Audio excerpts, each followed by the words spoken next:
At the age of 13, 14, I had everything kids my age, especially young men my age, would have dreamed of having. Contract with Nike, playing for my country, training with the first team, my teachers asking for my autograph in school. But I used to come home sometimes and just have these deep moments where I just question myself. And I used to just think, if I become a footballer and get this and get the money and win the awards, and then what? So I had huge questions, but no huge answers.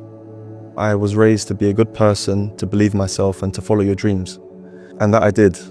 I was happy doing so, unfulfilled yet happy.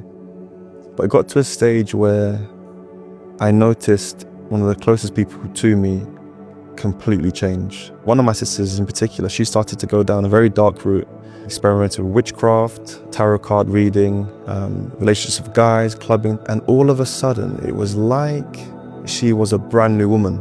That's the best way I can describe it. And I asked her, I said to her, Tara, what's happened to you now? Like, you're different. And she said, John, Jesus Christ has changed my life.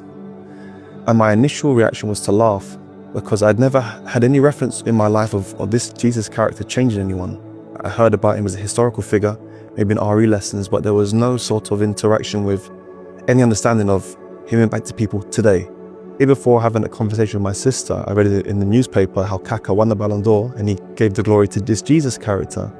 So I thought, yesterday Kaka's saying this, today my sister's saying this. Maybe if I go to church on Sunday, God can help me win the Ballon d'Or. And that was my thought process. If I've got my talent, my abilities, Jesus on top, this might be my ticket. So I went to church that Sunday with a desire for maybe a God to help me. Little did I know, I was going to encounter a message, the gospel message, that was far deeper than my career. And I had an encounter in that service when the pastor was at the front, and he started to speak about the things of God and the gospel. And I can even sense it now while I'm sitting here. It's like I could view all of my sin I'd ever done, all of the ways I'd missed the mark. But in the midst of that, I just felt this love, this embrace that I'm not sure about this religion or this Bible, but if this Jesus character is who he says he is, I need him. And so the pastor invited us to the front, those who stood up. As a 13, 14-year-old, I just broke down in tears. And I said a very simple prayer. And that was the start of my new life. I really went from night to day, now actually sensing the change inside of my heart, where it was like my car was running on a different engine now. So my taste buds started to change. Things I used to struggle with, I started to hate those things. And I was exposed to the first team environment in football very quickly. So I made my debut for Crystal Palace at the age of 15.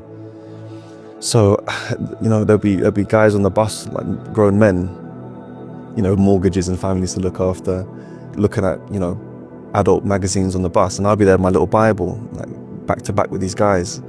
And so I think there was a boldness that God gave me quite early to really take a stance for what I believe in. And guys laughed at the beginning, but then they started to get curious and ask questions. As soon as you try to rely on your own strength, it runs out very quickly. I can tell you that from experience. Times I wanted to give up. You look at my life, I think, did I give my life to Jesus, never look back? No, I looked back many times. But then I realized it wasn't John Bostock sustaining John Bostock, it was the Lord.